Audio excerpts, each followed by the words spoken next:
Λοιπόν, καλησπέρα. Έχουμε σημερινό unboxing εδώ πέρα από μάνα και πατέρα. Λοιπόν, το σημερινό βιντεάκι εδώ πέρα λοιπόν είναι από μια κούτα. Να σας σημειώσω ότι είμαι φοιτητής εξωτερικού και αυτή τη στιγμή μου στείλανε κάτι πράγματα και είμαι πολύ τυχερός που μου στείλανε κάτι πράγματα. Αλλά υπάρχει ένα θέμα. Κάθε φορά που μου στέλνουν πράγματα, κάνω περίπου κάνα μισάωρο να τα βγάλω. Εντάξει, λογικό είναι ρε παιδί μου, σκέφτεσαι ξέρω εγώ σαν γονέας. Έχω βάλει κάποια φαγητά, έχω βάλει και κάτι που μπορεί να σπάει, έχω βάλει και κάτι που θέλω να είναι ανθεκτικό. Να το γεμίσω ρε παιδί μου με κάποια πράγματα, τα οποία να είμαι σίγουρος ότι δεν θα γίνει. Δεν θα γίνει καμιά ζημιά. Λοιπόν, ας ξεκινήσουμε με τα βασικά. Afrolex, πολύ σωστό, μπράβο και τέτοια.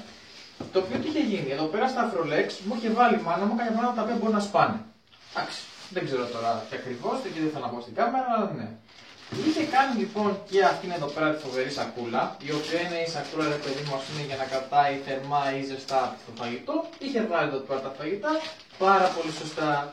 Αν μπορεί να έρθει λίγο η παραγωγή εδώ πέρα, λίγο πιο κοντά. Λοιπόν, κοιτάξτε εδώ πέρα. Αυτό εδώ λέει μερέντα, έτσι.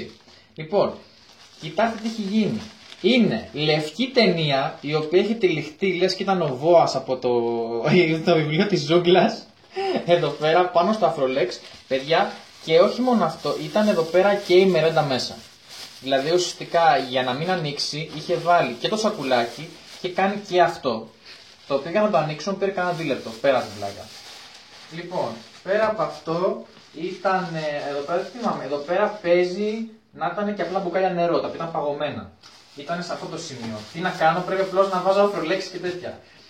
Και ακόμη, για να δείτε ότι δεν κάνω πλάκα, δεν έχω ανοίξει τρία βασικά. Λοιπόν, είπαμε, αυτή η σακούλα μόνο για το φαγητό που είναι πολύ βασικό, αυτά τα τρία Afrolex για κάποια πράγματα τα οποία σπάνε, και αυτά για μερέντα και τέτοια. Πάμε τώρα στο main menu. Κάτσε πολύ. Εδώ πέρα, λοιπόν. Πορτός ελιάς. Το παίρνεις, πας στη γαδά έτσι όπως το πετάς και να τεινάζεται όλο το αστυνομικό τμήμα. Yes. Αυτό δεν ξέρω αν θα το ανοίξω ποτέ. Πραγματικά δεν ξέρω καν τι έχει κάνει εδώ πέρα. Το έχει τυλίξει έτσι σε φάση. Απλά τύλιγε. Είχε πάρει, πώς το λένε, χάπια και τύλιγε πράγματα, ξέρω εγώ, ας πούμε. Και το αγαπημένο προσωπικό, το λάδι, το οποίο το λάδι το έχει με ξεπερνάει. Εντάξει, ευτυχώς φαίνεται λιγάκι πίσω. Από ό,τι καταλαβαίνω πρέπει να είναι διπλό Afrolex. Και εδώ πέρα η ταινία, ξέρω εγώ, ας πούμε. Με το Θεό, αυτή τη στιγμή βάζω όσο δύναμη έχω. Εντάξει, απλά σκίστηκε. Το έχει τερματίσει. Και επειδή λοιπόν από ό,τι καταλαβαίνετε αυτό το έφτιαξε μια Ελληνίδα μάνα, είχε μέσα και αυτό εδώ πέρα. Για καλό Πάσχα. Ναι, το οποίο και να αφήνει μαλακία, ας πούμε, γκλίτερ και διάλογο. Λοιπόν, πάμε τώρα χοντρικά να δούμε πόσο θα μας πάρει. Λοιπόν, σουγιάς και ψαλίδι. Ας ξεκινήσουμε από τα βασικά. Εντάξει, να πω κάτι έτσι. Το λάδι το καταλαβαίνω. Και έτσι και τα λοιπά, ότι βάζει κάποιο Afrolex, το ότι λύγεις ρε παιδί μου σε κάποια σημεία βασικά και τέτοια. Αλλά νομίζω ότι κάπου φτάνουμε στην υπερβολή. Πάμε σιγά σιγά να δούμε τι γίνεται εδώ πέρα. Υπόψη ότι δεν σκοπεύω το βίντεο να το βάλω στο γρήγορο, ξέρω με μοντάζ κάτι τέτοιο. Θα το αφήσω σε κανονικό χρόνο. Ο Θεέ μου, δεν προχωράει. Τι γίνεται. Αρχίζει και λυγίζει ο σουλιάς, τι κάνω πλάκα. Αυτή τη στιγμή. Ωραία, ξεκόλλησε αυτό. Φίλε με αυτό. Αυτό πάει για κακαπότα από το Θεό. Δεν ξέρω τι φάση. Λοιπόν, να, όπως έλεγα και πριν. Εδώ πέρα. Πού να κόψω τώρα. Κάτσε, βασικά τώρα να χρησιμοποιήσουμε ψαλίδι. Να το κόψουμε προς τα κάτω. Αν χωράει. Έλα. Ναι, εντάξει. Ήταν νομίζω σοφή κίνηση αυτό, να το κόψουμε με ψαλίδι. Αλλά πόσο τσαμπέλικο έτσι. Δηλαδή αυτή τη στιγμή καταστρέφω Afrolex. Το οποίο δεν σου αφήνει και την ευχαρίστηση ρε πούστη. Δηλαδή, εγώ θέλω να παίρνω το σκέτο του Afrolex και να αρχίζω να σπάω, ξέρεις, να μου φύγει λίγο ένταση. Με τόση ταινία τυλιγμένη γύρω-γύρω, δεν έχει μετά νόημα. Είναι για πέταμα το Afrolex. Ούτε το ξαναχρησιμοποιήσει δεν μπορεί. Και πάμε τώρα στο να ανοίξουμε το λάδι. Το οποίο το έχει βάλει πάλι ταινία εδώ πέρα. Δεν αρκέστηκε απλά να το τυλίξει. Σου λέει, μην γίνει καμιά μαλακία με το καπάκι. Έστω λοιπόν, έστω ρε παιδί μου, δεν έκανε μια μαλακία. Λέω κάτι πάθαινε. Ήταν το φορτηγό το οποίο ήταν και βασικά όχι, ούτε καν.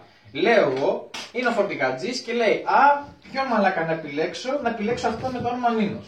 Α, για να το πετύχει μέσα η κούτα, ας πάρουμε το λάδι. Και να παίρνει το λάδι, να το πέτει κάτω και μετά να το πάταγε, ξέρω εγώ έτσι. Μα το Θεό. Ή να παίρνει ξέρω μετά κανένα σουγιά δικό του και να το βάραγε. Μα το Θεό, έτσι όπως το έκανε η μάνα μου, δεν πρόκειται να το άνοιγε ούτε ο Θεός ρε φίλε. Ούτε ο Θεός. Δεν γίνεται ρε μα, κοίτα εδώ, πού είναι τα πράγματα, πού είναι ο σουγιάς. Κάτσε να τα βγάλεις. Το ψαλίδι είναι εδώ, άμα το. Ο σουγιάς είναι εδώ. Κάτσε να κόψουμε λίγο το. Αυτό το κάτω κομμάτι. Έχει βάλει και δεύτερη σακούλα. Και δεύτερη σακούλα. Και τρίτη σακούλα. Δεν κάνω πλάκα, το βλέπετε. Και τρίτη σακούλα. Θέλουμε ότι έχει και άλλη σακούλα. Α, όχι, εντάξει. Λοιπόν, ωραία. Το λάδι βγήκε, είναι σόκια βλαβές. Βασικά το πιάνω και είναι παρθένο τελείως. Λες και εδώ έχει ξανακουμπήσει άνθρωπος. Θα το ανοίξουμε μετά. Λοιπόν, επαναλαμβάνουμε. Για να ανοίξω το λάδι, έπρεπε να σκίσω αυτό, να το κόψω, να κόψω και το πάνω κομμάτι. Και ήταν 1, 2, 3, 4 συν αυτό. Το λάδι αυτή τη στιγμή μου θυμίζει λίγο το Caterpie από το Pokemon. Ξεκίνησε ρε παιδί μου έτσι ξέρω σαν μικρό σκουλικάκι και σε κάποια φάση πήρε και έγινε μια αυτή η κορπεταλούδα. Λοιπόν, πόση ώρα παραγωγή, πόση ώρα περίπου έγινε αυτό πάνω κάτω? Είναι κανένα τρίλεπτο τώρα που γυρνάμε το βιντεάκι. 6 λεπτά. 6 λεπτά. Λοιπόν, αν πούμε ότι η εισαγωγή ήταν περίπου ένα δίλεπτο, το υπόλοιπο τετράλεπτο είναι το κόψε. Και δεν έκανα διάλειμμα, έτσι. Λοιπόν, μόνο για το λάδι. Ας κάνω μια μικρή προσπάθεια για τις ελιές, έτσι. Δεν θα τις ανοίξω, αλλά θέλω να έχω ένα πρώην. Ω μαλάκα, έχει λυγίσει τελείως η σουγιά, έτσι. Τι φάση. Κάτσε λίγο.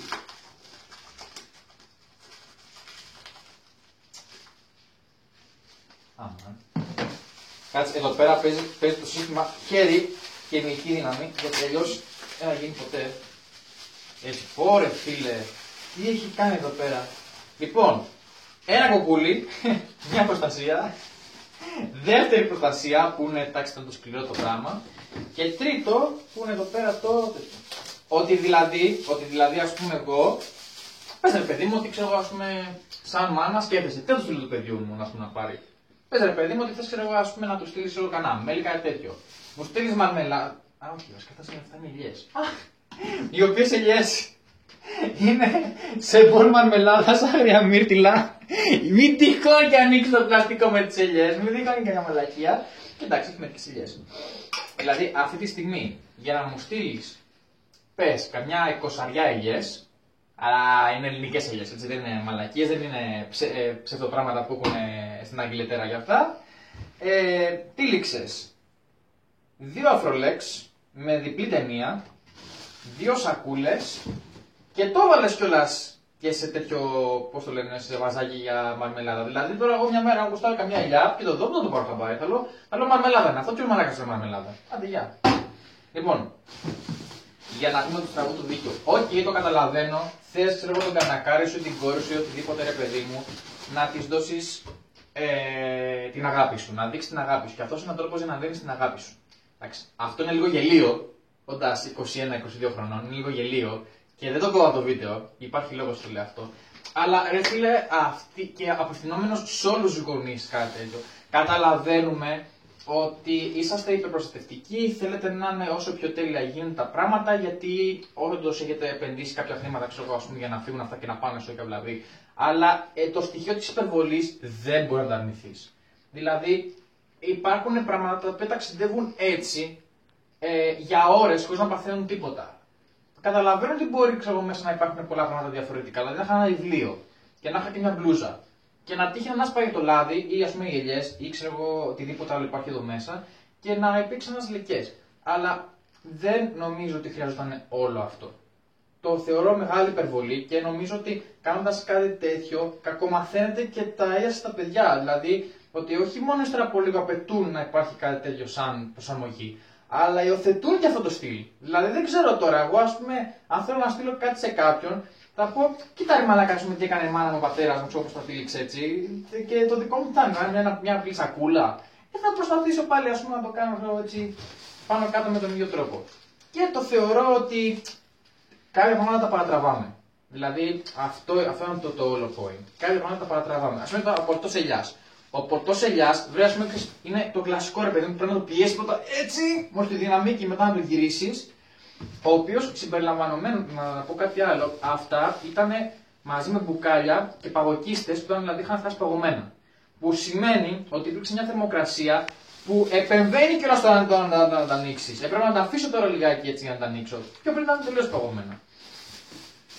Αυτό ήταν το βίντεο, αυτό ήθελα να πω βασικά. Και ότι εντάξει, έχει γεμίσει η σακούλα μου ανοίγοντας ένα πορτό, πώς το λένε, ένα βαζάκι με ελιές, το λάδι και έχει μείνει κιόλας και ο πορτός ελιάς, ο οποίος είναι για ψωμί κουλουπού και τέτοια. Και έχει γεμίσει μια σακούλα από Αφρολέξ.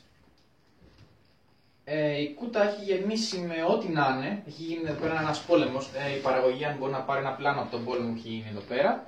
Για 2-3 πράγματα. Είναι η υπερβολή προσωποποιημένη. Έτσι. Αυτό ήθελα να πω. Με αυτό ήθελα να κλείσω. Και νομίζω ότι αυτό ήταν το βιντεάκι για σήμερα. Δεν ξέρω τι λέτε κι εσείς, αλλά εγώ πιστεύω πάντως ότι ύστερα από ένα σημείο αρχίζουμε και ξεφεύγουμε. Δηλαδή, εντάξει, αυτό νομίζω ότι είναι υπερβολικό. Αυτό.